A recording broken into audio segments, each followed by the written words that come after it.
Hi, everyone, and welcome back. We are joined again by Einar Tangen, a senior fellow at the Teihe Institute in Beijing. So, welcome back to the program. Thank you very much. I've added another fellowship. I'm a senior fellow now at CIGI, which is a Canadian institute founded by somebody who was founded RIM, which was your BlackBerry. It's all about the Center for International Innovation and Governance. Great. And, well, what I want to discuss with you is the Trump's threats against BRICS, because as always, when it doesn't work, he tends to double down. Now, I do recognize, though, that the US is evidently concerned that the international economic system is no longer working towards its benefits in terms of, well, sustaining hegemony. But in an effort to reverse this decline, this tariff war against the world is seemingly not going well. And as I said, then the response is always to double down. And one case which is obviously grabbing the headlines, but also stands out in other ways, is the tariffs and the threats against India. So this was supposed to be a 25% tariff on India, but then now it's being doubled to 50%. And I guess what makes this strange is that the US attacks on China and Russia over the years, both economic and in terms of military threats, push these two countries together. Do you see the same possibly happening with India, or how are you assessing this standoff? Well, no, I think you're right. I mean, you talked about BRICS. In 20, I mean, Trump was not that concerned about BRICS. And if you look at his first campaign, it was China, China, China. But then in 2024, he started changing his tune. He started talking about BRICS, and he said they're a threat to the US dollar. Now, he had plans, if he was elected, and he was, to devalue the dollar, to bring US goods, the manufactured goods, more into line with international prices. I don't think it works. It would take a massive devaluation. I mean, literally like 40, 50, 60% to do that. But that would be at odds with this idea of keeping the US dollar as the trade currency of the world. So, you can have one or you can have the other, but you can't really have both. He's trying to do both. So obviously, BRICS, in reaction to all the shenanigans that were being played by him and others in terms of weaponizing SWIFT, the bank settlement system, they immediately, everyone said, look, they seized Russian assets. Maybe we're next. And quite frankly, the dollar is not as stable. There's this massive debt. So countries are, starting to retrench and say we have to de-risk from the United States, not only in terms of our trade, because as this trade war is shown, but also in terms of this trade settlement. And this is a direct threat to U.S. hegemony. Yeah, Trump understands that, although he doesn't seem to understand much else about economics. So what do we have? We fast forward to now, all of a sudden, it's less about China directly in the last couple of months and more about BRICS. Now, here's what's interesting. During the most recent BRICS meeting that was held in Brazil, it was Brazil and India who were holding back and saying, look, we don't want to get into it with the United States. Let's leave some room here. We have to make a statement about unilateral tariffs, but let's not name the U.S. We don't want to look for trouble. We want to be somewhere in between. We don't want to have to choose. And now look what's happened. Both Brazil and India have been hit by these 50% tariffs. South Africa is still smarting from the humiliation Ramaphosa got when he visited the White House. And, it's very, very clear that Trump sees BRICS as the problem. But there's another issue, and it's completely unrelated. And that is the fact that right now within the United States, social media is going off the hook about the Epstein case files, which I call Epgate, because there's three things that Donald Trump cares about. He cares about his MAGA base and how they perceive him. He cares about the markets, how they're doing, and he cares about his media profile. Right now, all of those are in the dungeon. His His popularity is falling. The markets, obviously, we can see what's happened to them. And his MAGA base is divided. Huge, about half of the people who used to vocally support him in these different things. And we're talking about, I mean, literally, Loomer, uh, Bannon. I mean, these were stalwarts. These were the people who would die for Donald Trump. I think Bannon has actually said that. I'll take a bullet for him, that type of thing. And now they're saying, "Whoa, what the heck's going on? You got to release those files." And what is it? Obviously, I don't think anyone is confused or wondering if Trump is in those Epstein files. The question is, how deeply? Does it mention money? Does it mention videos? Does it mention foreign countries? And if it does any of those things, it would be absolutely caustic. It would be the end of his presidency. As we know it, even without the midterms, there would be moves to impeach him, even by his own people, who, remember, the Republicans in the main don't like him. He's been a bully to them as well as everybody else. So you have this situation where Donald Trump seems to be speeding things up simply because he is having a really, really tough time domestically. And he's hoping that these types of moves will change the headlines. Problem is, the people on social media, especially the people he fanned this conspiracy theory that the Democrats were involved in pedophilia and that they didn't release the Epstein files because they were afraid that they're all going to be named. All of this stuff, he fanned it, and now he's in the middle of the fire that he created. He doesn't know how to get out. Already, people very close to him are saying there's no way out of this, right? If you release, they see your names, they see what happened. If you don't release, it will just continue to build and be this force against you, and you'll start to lose your base anyways. That's an interesting point that the domestic politics of the United States is probably having some heavy influence in terms of how Trump manages foreign relations. Indeed, when we hear Trump speak of how he solved the war between Pakistan and India, and no one in India would take this seriously, but it seems to be aimed for a domestic audience. So again, but this is I guess in the academic lingo, one would begin to then refer to this as an irrational actor. That is, a rational actor should act in accordance with, the balance of power or the international system on its own. Once domestic politics begin to shape how you act with the rest of the world, this would usually be defined as an irrational actor. So this is a reason for concern, especially when you're a big power such as the United States. But how are you interpreting the rhetoric towards India? Because if the goal is to put more pressure on India for it to detach itself from Russia, accept to follow the trade rules, or not rules, but do as they're told by Washington, it would be one thing. But the mockery, the attempt to ridicule India, its economy, the humiliation, this would be very counterproductive if the only objective was to convince the Indians that America's a more important partner than Russia. Turn your back on Russia, and we will take care of you. Instead, it seems as if they're offering India the status of a vassal, and otherwise they will be punished. How are you reading this? This very rude rhetoric, or Well, is it just common practice by now? I mean, when Donald Trump is pushed to the end, he doubles down. He doesn't know anything else. He was taught by Roy Cohn, who was and he acknowledges that his major mentor in life was Roy Cohn, the disgraced lawyer for the House Un-American Activities Committee that ruined the lives of many people. Roy Cohn died, all right, disgraced, disbarred, and broke.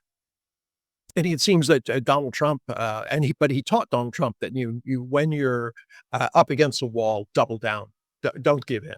All right. That's the most important thing. Double down and somehow you can, face your way out of it, sort of the way he did with a number of his bankruptcies, where he was actually going to the banks and saying, you have to give me, $200,000 a month to maintain my lifestyle. I need my private jet. I need my yacht. I need all these things because if I fail, there's nothing. So in the past, he's used these types of tactics and they've been successful. And one thing you know about people is if they've used patterns that have been successful, they will continue to use them, even when they don't necessarily work or they're not applicable to the situation, which, as you pointed out, this is geopolitics. This is not New York real estate. So let's take a little look at India. This isn't just new.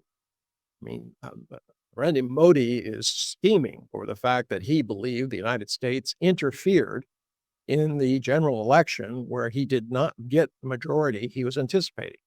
Modi has been trying to reform India from a strong province kind of governance to a strong central government. He looks at what China is able to do and says, look, we need to be able to do that. But he would need a supermajority in both the lower and upper houses to push that through. So when he perceives that the U.S. Interfered, he's not happy. Then we get to Bangladesh, right? Bangladesh, let's give that whole sequence. After he got humiliated in the elections, he went where? To Russia. Smiling hug, embrace of Putin. That did not make Washington happy. He was playing a card. He says, look, I always have my friend Russia if you guys come at me. So what happened next? All of a sudden, there's a color revolution in Bangladesh, a country that was very, very close to India, despite being, Muslim. It had always maintained these ties and kept distance to a certain extent from Pakistan. Obviously, there's historical conflicts there, etc. Well, that did not make Modi happy. He certainly was not happy when recently Donald Trump announced that he was going to do a deal on energy with Pakistan. Where? In Balochistan. What's important about that? That is an area where there are a lot of insurgents who have been involved in anti-Pakistan movements. They want separation, etc. The U.S. moves in there. It's probable they're going to take their military. I think India is really happy with the idea of having a military base on their borders. Narendra Modi has always been a strong man of India. And that depends on being able to tell people India stands alone. We are powerful. We can do, no one tells us what to do. Doesn't help that Donald Trump has repeated over 30 times that he settled the Pakistan and India conflict, a recent one. And as you pointed out, the Indian officials have said this is just patently not true. On the other hand, Pakistanis said, oh, we're going to nominate him for a Nobel Peace Prize.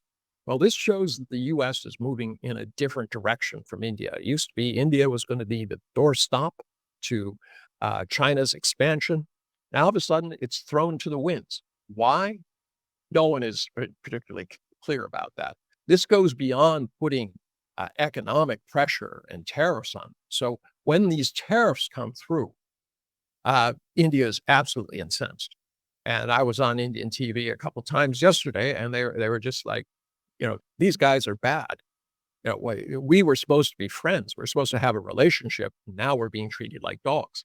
Now, why? What was the problem in the trade negotiations? Donald Trump says you have to lay down and open up all your markets to whatever I want, especially agriculture.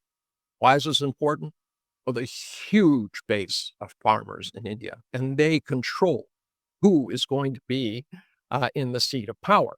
If you alienate them by allowing foreign companies to come in and undercut their prices, these are farmers who, they have a lot of children. So the farms get very, very small after a few generations. They're just eking by. There's many suicides because they take on debt. They have terribly hard, difficult lives. They're currently getting subsidies from the Indian government. But if this were to happen, all bets are off. So it is an absolute red line for the BJP and Modi that they're not going to open these things up. But it seems that this incensed Trump. He says, well, what are you doing? I told you what to do. You're supposed to do it. So in essence, he thinks of India as the sick man of Asia, because although it has a huge population, nominally a huge economy, the fact is it doesn't have all the apparatus necessary to compete in a developed world. So he sees it as somebody he can push around. And the same thing is true with Brazil. So he's going, as a bully always does, go after the weaker ones. Try to get them on your side and isolate anybody who can possibly challenge you. So, I mean, it's just it's so predictable, unfortunately, the way he does this. But like I said, the current these huge numbers. And once you get past 25%, Glenn, you and I both know there is no trade. It's too much, right? So, when you take it to 50, all right, take it to 500%. How about 5,000%? Or like Donald Trump's math, he says, I'm going to reduce pharmaceutical costs by 1,000%. I always try to figure that one out. You're going to pay people to take medication? I don't understand this. How can you reduce something by 1,000%? It's like 150% effort. What does that mean? 100% is all you got. So, this is the kind of bombast that he throws around. It just means that he isn't paying attention to details. He wants to create, buzz, get people from talking about the ills that he's having, the fact that his trade war has fizzled. It isn't, and a lot of this was to go after China. China's the only one he's tiptoeing around. Well, I think we can make a deal. Yeah, give him another 90 days. Well, TikTok, well, we'll see what happens. So all the tough talk turned to, nothing when it came to somebody who could stand up to him. Anybody he perceives as weaker, he will just absolutely murder. And we saw this with Zelensky. We saw this with the African leaders who came, remember the thing? Oh, I'm so surprised. You speak really good English. Well, it's our national language. But you wouldn't know that, would you? Anyway, this is a situation where you have somebody who is really desperate. And that is the real danger here, Glenn. Here's a guy, you don't know what he's going to do if he continues to double down, and his options are going to get fewer and fewer. He has to do something bigger than is necessary. You saw the moving nuclear submarines into, quote, position. I don't know what that means. They're always in position. They're always under the Arctic ice cap, and they're always there.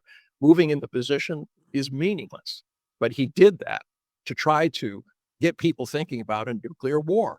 Why? Because I don't want him talking about Epstein. Yeah, no, it was always my concern. I remember I said it even during the campaign, is if he positions himself as this great negotiator, that is, the premise here is, yes, America is in deep trouble, which I agree with. But the reason it's in trouble, which I don't agree with, is simply that the leaders were too weak. They gave away everything. They were foolish. Everything that's needed to put the pieces back into place and restore the natural order of U.S. hegemony would be a very strong leader who's able to stand up to the world and really, push back hard. This was always a strange, premise, because what happens then, I always wonder, when he doesn't get his deals.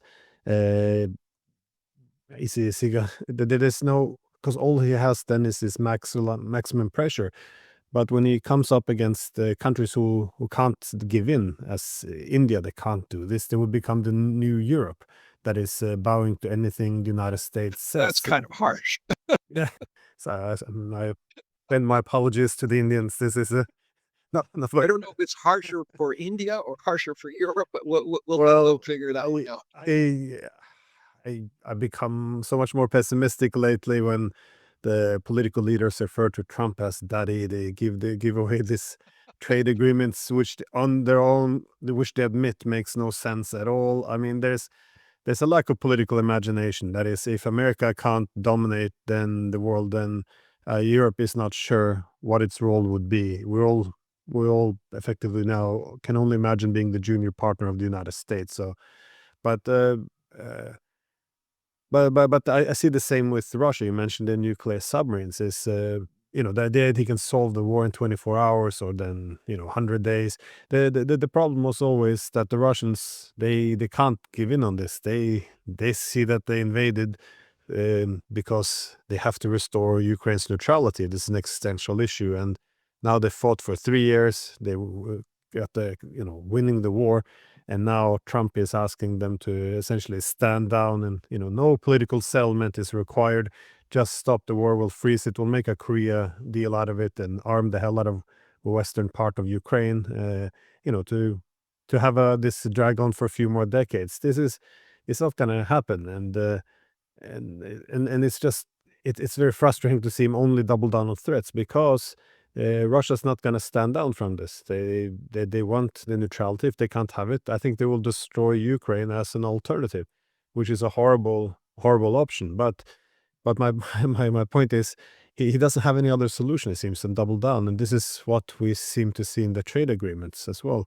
But yeah, I want to ask, because you mentioned that America now tiptoes around China because they did push back, and one of the reasons China's able to do this is they reduce their dependence on the US. And that's the great irony, though, that Trump is only able to bully countries that still have significant reliance on the US market and are interested in continuing to grow this, which is why the Europeans are so exposed to bullying, because America is, for them, the only game in town. But but this is the purpose of BRICS, isn't it? To diversify, not to be excessively dependent on the United States. Well, and I mean, that's an excellent point. And what I would say to that is, let's say that, I mean, remember Brazil and India were the ones who were trying to say, hey, look, don't, as I said before, don't name the US, don't get into a fight with them. Come on, just let things be. We can figure out something in between, kind of being non-aligned. I think if you get them in the room right now between Lula and Modi, I think the tone of conversation changes dramatically. And I'm not talking about coming up with a new trade dollar, although they are definitely looking for alternatives. I'm saying if the collective, BRICS come together and they say enough is enough. We're 40% of the world's GDP. That's more than double the U.S. We are in a situation where we have the majority of people, manufacturing, resources, and land. It is time to stop the nonsense. The 10 countries come together and they invite other countries and said, we are now going to tell the United States that we're going to put tariffs not only on your export goods. Remember, the United States is the second largest exporter, but we're also going to put tariffs on your services. This would have a huge impact. And if they do that and they stand firm, Trump has no choice but to chicken out. And I say that because it would be overwhelming. I would be saying, look, it's, we're not going to accept it, right? Anything that comes in, if your people come in and they want to sell something here, look, we're going to add reciprocal tariffs. Anything you put on will be slapped on them. The American economy is already hurting because Donald Trump is out there negotiating with other countries about how much American consumers are going to pay. I mean, does anybody find that a little bit odd? I mean, he's not, yes, he's taking money from American people. He's taking it out of one pocket and he says, well, I'll give you a little bit back. But that is not helping the majority of Americans who, through their anger and disappointment at the American political system, voted for him because they thought he was somehow God's appointed, if flawed, vessel to change America, and make it great again. They love the sound of that. They think we can go back to some time when it was easy to make money and, there was plenty of it around and we were, respected and everything. But this isn't the path. So there's already, Lula has called for an emergency meeting of the BRICS. I think you could see some action coming out of them. People have given up on this idea that Trump will calm down. He's just looking for something. We can give it to him, wait him out for 3.5 years and be done with it. They're all concerned about the damage that he's doing. I mean, right now, you look at investment around the world, it is plummeting. No one is willing to invest. Where do you invest? What do you invest in? If America is building capacity, industrial capacity in the US, which isn't happening, but if they did, all right, should I build there? Well, what happens 3.5 years from now when somebody else comes in and they decide to flip the switch and say, no, all that stuff Trump did, we're getting rid of it. We're going to go in a different direction. Businesses don't like that. They like certainty, or at least predictability.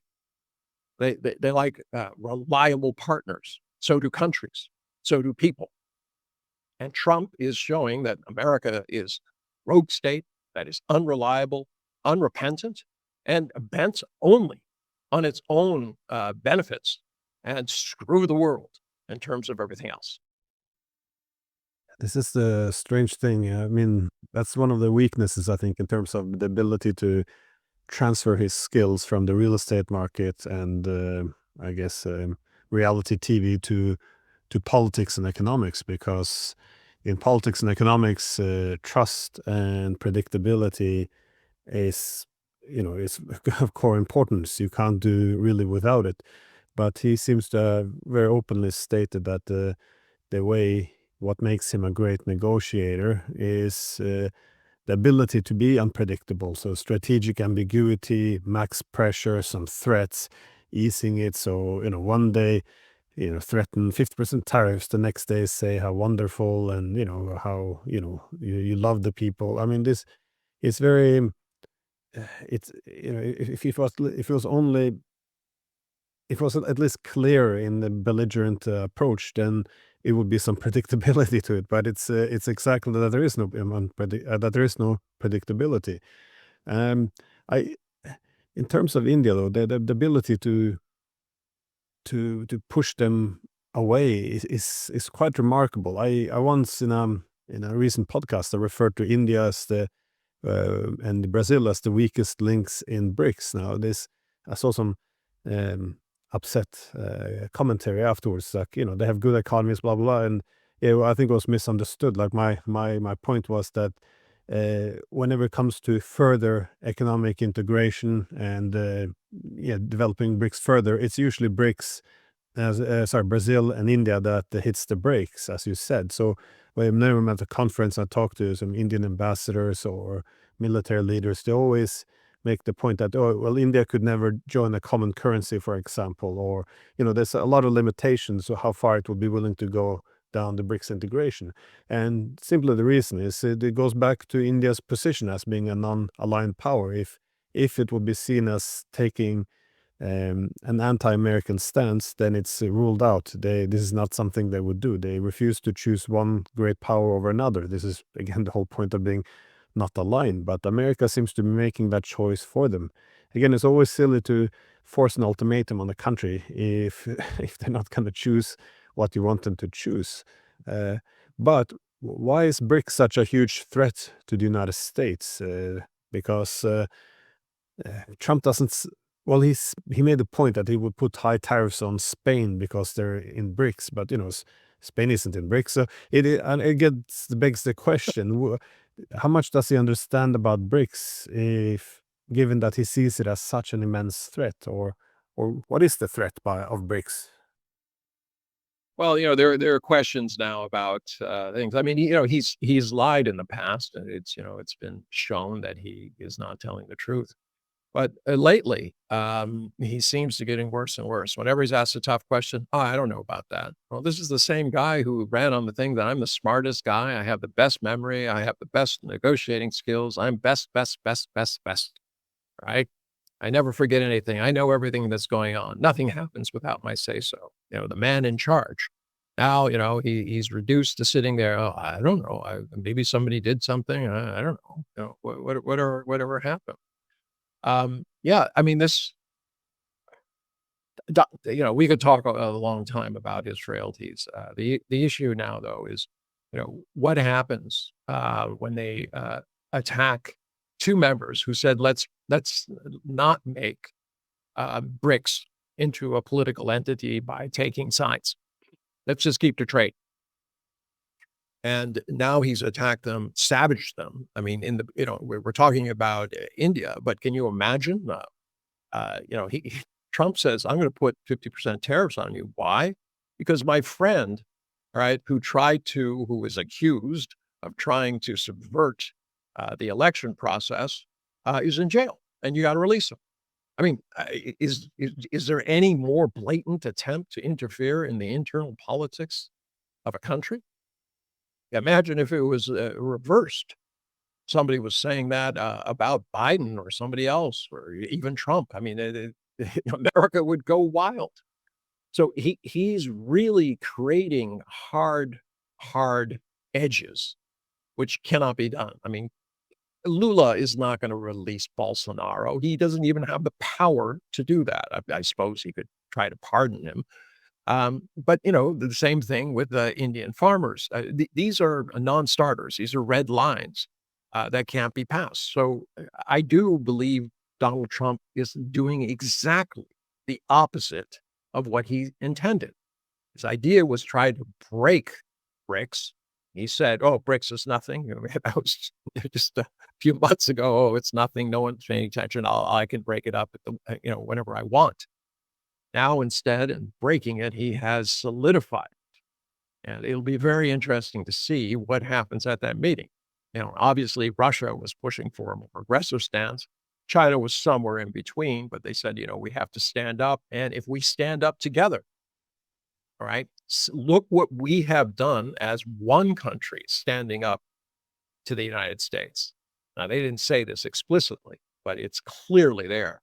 If China can stand up to the U.S., if it is then joined by the most other populous countries, the major middle powers, the United States doesn't have a chance. If they're sitting down at a negotiating table with those 10 members, they are outmanned, outgunned. They don't have the cards, as Donald Trump likes to say, and he would be in a very, very difficult position. He would have literally transformed the U.S. into the most powerful nation into a nation not among equals, because if they're successful, the BRICS might start pushing the United States on a number of issues, saying that, "Oh, we now understand you don't have the power. Collectively, we do."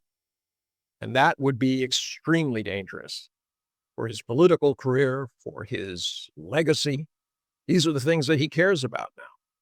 So yes, he's definitely afraid. What it would do to the dollar, what it does to the balance of trade and power.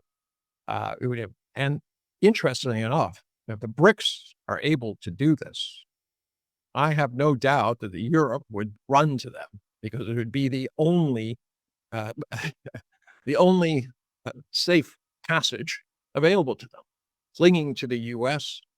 isn't going to work, and if they see the U.S. is weakened, they will look for another strong man or strong group to go in. Imagine the EU saying, "Yes, it's time that we join BRICS," or Mexico, or Canada. These are all possibilities now, because Donald Trump has alienated everybody. And if they see daylight by banding together, it literally will bring about the decline of the United States as it's in terms of its hegemony. The danger, though, is the military card. What happens if Donald Trump becomes so desperate that he decides to embark on some sort of military adventure in order to try to solidify the American population, justify his own things, and because he has no other recourse? This is what keeps me up at night. Yeah, the military option is, again, something he began now. Well, not just with in the Middle East and also with Iran, but now with this new rhetoric of nuclear weapons in his little spats with Dmitry Medvedev. It's quite concerning, but this is always the problem when economic war doesn't work out. It's always the option of escalating into the military. It does appear, though, that a lot of Trump's bluffs were, I guess, the art of low-hanging fruits. That is, in his own words, he said, I warned all these countries, and now they're lining up to kiss my ass and sign any deal we put in front of them. This was kind of the, yeah, of course, it wasn't true, but it is still as interesting because it reveals some of um, his ideal scenario, how this was intended to play out. And as you said, it is bluff, because when you have countries like China who has their supply chains in order, and they know that America's more dependent on them than the other way around, then they can always put the screws on. For example, with the rare earth minerals, in which the United States would have to walk back its economic coercion. The, the tariffs, though, it's how they're used that is also concerning, because tariffs have always been used. That is, if country A would like to give some competitive advantage to its own agriculture, country B would like to have competitive advantage for its own the domestic level, for its own car industry. So everyone has their own strategic industry, which is important for different reasons. And you sit down with the country, you agree you may make a trade agreement where you recognize, where you intervene in the market, and this is normal. But not only is this unilateral and pushed through threats instead of talks, it's the the whole idea of reindustrializing. He's moved so far beyond that. I mean, now it's, do not leave BRICS, or you will have tariffs. They say, drop the charges against President Bolsonaro, or you will have tariffs. Russia must accept a ceasefire without a political settlement, or otherwise you'll get tariffs. This is now the hammer to just knock countries on the head for political extortion, or with the Europeans, effectively accept full subordination. This is not how tariffs are supposed to work. As I guess it takes me to my last question, which is, what is how sustainable is this? Because if it was just some foolish tariff, United States could maybe absorb the cost, but it seems to expose some deeper problems not just in the U.S. economy, but across the West. And in the U.S. now, you see, stocks go down, the dollar go down, bond go down. It's happening at the same time, which is quite unusual. Usually, if you flee the stocks, you put it into the dollar, for example. But now all of them are going down. I was wondering how you're reading the economic developments within the United States. Well, obviously it's an economic disaster. I was an investment banker, and I dealt with both bonds and also structuring of large deals involving public and private partnerships. So I'm well versed in that. I mean, when you have something like that, that's like when the tide suddenly runs away. It goes out to sea, like way beyond anything you see. It's a warning sign. It means that there's a tsunami coming. And this is just something that Trump doesn't see. He thinks he can bluff his way through it. But there are underlying issues. It's not just about what Trump's doing or the damage he's done. You have to start looking around the world. I mean, you have TPP. What did they do? They said, well, look, we're going to band together and we're going to, within ourselves, we're going to deal with this issue about set asides and tariffs and things like that. You have the regional RCEP, which allows countries about 5%, developing countries. They need this. China did this. India does it. All developing countries do it because they don't want their local industries to be overwhelmed by developed countries and businesses. They don't want to be beholden to IBM. So they develop these things, and it's important, but they do it through these natural trade groups. The U.S. had its opportunity to be part of TPP. They engineered it so they protected all their industries and interests that they wanted, from tobacco to pharma. But then they withdrew under Donald Trump. Why? There's no clear reason other than he wanted to make a statement that he's a better deal maker than anybody else. Then that's all the damage side. Let's look at the other side. For the first 6 months of this year, China had a record investment in the Belt and Road Initiative, $225 billion, literally doubling many of the investments they made in what? Green energy. all right? Infrastructure, businesses. So on one side, you have U.S. Erecting these nonsensical tariff barriers, which are going to hit Americans very hard, result in him losing the midterm elections, and tremendous amount of pain for American, especially poor people. And then on the other side, you have China saying, look, we care about poverty and we got rid of extreme poverty. We've been working on the Belt and Road Initiative for 12 years. We put in over $1 trillion. This year, we're doubling down in terms of our investment. We have it tough in China. They do. I mean, there is a lot of people that are hurting in China, especially small, medium-sized business entities, because of the uncertainty of what has happened. If I make Christmas tree ornaments, I mean, I don't know what the heck is going to happen in terms of tariffs and whether or not people just say, I won't buy any Christmas ornaments this year. Or they simply say, look, I'll buy them from somewhere else, as if, the Christmas ornament factory can move somewhere else within a couple of months. So on one side, you have a different development. And this is really what I think BRICS and other countries are looking at. They're saying, oh, come on, let's take a look at this. There is a better way of doing it. All right. There's a way in which we can cooperate based on non-aligned principles, where it's about security. Every country needs to be secure. And this applies especially to Russia right now, but other countries as well. They don't want to have missiles on their doorstep. Surprise, surprise. They had promised that would never happen. Howard Baker, I mean, it's documented. And that promise was broken. So you need security. You need a path to development. You want to help your people. You cannot stay in power even unless you can do something for your people. And that is the purpose of government, to maintain order, to deliver a safe society, right?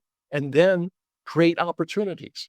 And the last one is respect for sovereignty, for the cultures, for the countries that have been created mostly by colonial nations who deliberately cut up the countries to put a minority in charge of a majority so that they would be reliant on the colonial powers even after the colonial powers left. So a lot of the damage we're looking at today in terms of countries that are hurting, they all trace back to these colonial roots. But it is what it is now. Now we have to figure out how we can accept each other, both in countries and then between countries. I think China has a far better and more attractive model than Donald Trump is offering with his unilateral extraction tariffs, his, as you put it, blunt instrument of get what I want when I want it. It's literally like an 11-year-old on the playground insisting that he wants the ball and you better give it to him or bloody your nose. This is not sustainable. It's not helping America. It's not helping. Yeah, the irony here is this is in this trade war with China. Even the Chinese doesn't want to see this. I mean, it would be in everyone's interest. On a collapsing U.S. That would be devastating to them and the world economy. It would take years to dig out from that. So, this is the problem. China is under attack by a country that it has to be the adult in the room and, kind of guided away from, this cliff that it seems to be wanting to run off. I mean, can you imagine, your enemy is attacking you and you have to say, well, we're going to, there are consequences of this and we have to look long term. It takes very long foresight to do that. And hopefully, as I said, BRICS will recognize that they don't want the U.S. to fall off a cliff, but nor do they want it to act like a spoiled child demanding that everyone give it candy. There has to be a balance between those. The U.S. is a big power. It's a big economy. It's not going away real soon. It could be hurt. It has resources. It has land. It has people. And it is going to be there. It's not going to disappear between Canada and Mexico. It will continue to be there. So you have to find a way of dealing it. But it has to be a change in attitude in Washington away from this American exceptionalism. Everything we do is right, no matter who we kill, maim, or whether we support a genocide in Israel. Those days have to stop. But the only way we can do that, and America has a long history of this, the only way we change, fortunately, is through crisis. So if BRICS can bring a reasonable crisis and a solution to the United States, I think that's really the only way it can be settled. Question is Donald Trump the person to recognize this and accept it? Yeah. Well, the dilemma always for China, it seems, is that the U.S. giving up on trust, predictability with the world. This was one of America's greatest resources, that the world could rely on it. And as the U.S. gets rid of all of this, China kind of almost have to just sit back and offer trust and reliability in order to win over these markets. And I guess the dilemma often for the Chinese, though, would be, as the United States use all economic dependence as a weapon, uh, it's the strength of China is the fact that it is predictable. But on the other hand, at some point, it does have to respond as well, such as it did with the rare earth minerals. They have their response prepared. 4 or 5 months ago, I mentioned this before. They had a white paper, 5 points on it. One of them was why phase one deal, where China agreed to buy billions of dollars worth of energy and agriculture from the U.S., why it failed, mostly to do with COVID and things like this. But you don't talk about, if you have 5 points in your major white paper, the last thing you can do is talk about a failure unless there's some reason behind it. So if I interpreted that to clearly mean that they're looking at a phase two, it's transactional. Donald Trump can declare victory. This is what I was always intending. All right. But from Beijing's point of view, it's transactional. If he breaks the deal, the money stops. They don't buy anything. So it kind of keeps Donald Trump tethered to the reality that if he breaks the deal, he's ruining it for himself and other industries. The problem is that I think Beijing looked at this and they said, we have 3.5 years of this guy. Should we be in a hurry to make a deal? Because we know for certain the moment the ink has dried on that agreement, he will be back with some other issue saying that's not covered by that agreement. You can't sell this to them. We're going to try to get countries to stop trading with you and this type of thing. We see this. I mean, you see it clearly with Russia right now. At the same time, they're meeting and supposedly making progress on these big issues.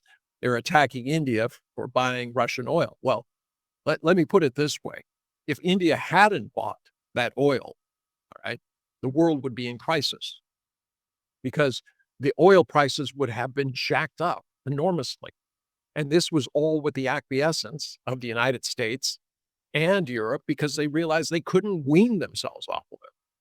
It was really the gas where they destroyed the pipelines. How did that happen? Well, sure, we'll never know exactly who destroyed those pipelines. The one thing I'm certain of, it wasn't a bunch of guys in a power boat planting tons of explosives that were necessary to blow this thing up.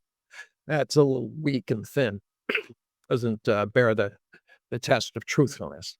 But at the end of the day, I mean, the amount of oil that's out there, it's a supply and demand game. If you remove a huge chunk of supply, the prices in the United States, in Europe, everything would go crazy. And they would remain crazy because to put that kind of additional capacity on, Russia is one of the major producers of oil and gas, it would take years, many, many, many years to do that.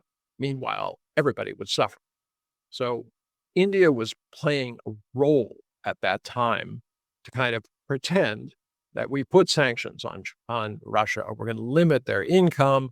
But on the other hand, we cannot stand the kind of price increases that would result if we actually, put a cordon around Russia. Well, on the Nord Stream issue, there's a video of Tucker Carlson interviewing the U.S. Secretary of Treasury, Scott Bessent, in which they sit there going, well, what destroyed Nord Stream? Maybe it was a Norwegian fishing boat, and they break out in laughter. They, as openly you can pretty much mock the Europeans that, yeah, you destroyed their energy infrastructure, but so what? There's It's no just a joke, right? accountability. Hmm? Yeah, despite the fact that Biden said if there's a war, we will destroy Nord Stream 2. And then it happens just by coincidence, I'm sure. But I think this is the lesson for countries like India, because, as you said, the Americans will come back if they do as they're told. It's not as if, okay, we'll cut ourselves off Russian energy, we'll take the huge punishment economically, we'll accept cutting ourselves off from a historical, reliable partner, but at least this will be the lesser of two evil. But they know that the more dependent you then, if you cut yourself off the Russians, you'll become more dependent on the U.S. Then the U.S. will have an even stronger hand in the next round when they come and say, well, you can't really trade with the Iranians and Chinese either, and suddenly you end up in this unfavorable asymmetrical interdependence with the United States, where the U.S. can then dictate trade terms, extract political concessions, and at one point you'll be a vassal again. Not to pick on the Europeans, but yeah, this is what happened to Europe, and it ran in this direction. It was quite predictable how this was going to end. And the recent conflict between Pakistan and India, highlighted that. Here you had Pakistan that was relying on global South suppliers, Turkey, China, etc., to defend itself. And then you had India relying on what? The very colonial powers who, took it from 24% of the world's GDP before the British came in to 4% when the British left. They're dependent upon them for their arms and weapons, increasing the U.S. I mean, the amount of weapons that they were getting from Russia used to be, way up there, way past 70%. This time it's half that amount. So they were, I think, kind of saying, well, we can play both sides and we can depend on the West. With this, I think, is a wake-up call. And having sampled the Indian television stations, which are pretty much in line with where the government is, you know what I mean? They are very adamant. Their talking heads were, we cannot trust these people. They have humiliated us. They're insisting on terms that we cannot. Maybe the oil, but not the farmers. I mean, if you toss the farmers into the mix, that means you're planning to lose the next election.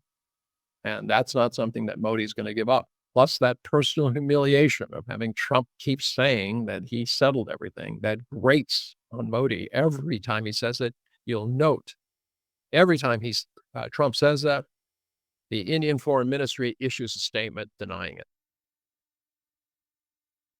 Well, they also thought that buying American fighter jets would win over the love of Trump and put them on the good side of Washington. But again, that's my point was, Show any weakness to Trump and it will be literally his dog. Yeah. Well, again, it's seen as a weakness, and this could be exploited. So I think the lesson is go the path of India. That is, secure your supply chains, your vulnerability by diversifying, and push back when someone imposes ultimatums and threats on you. And I think this is Push the back direction. together. Don't What? think you can do it alone. No. It has to be a united BRICS, or at least 9/10 of them coming together and saying, this is our position. It would be better if it's on a consensus-driven body like that. If they say, it is enough. We need to be the adult in the room for the U.S. And if they want to destroy their economy, they're welcome. But we will not be bullied anymore. So there you have it. Trump inadvertently became the main promoter of BRICS and its main function of diversifying your economy. So Einar Tangen, thank you so much for your time. I always look forward to speaking with you. So thanks again.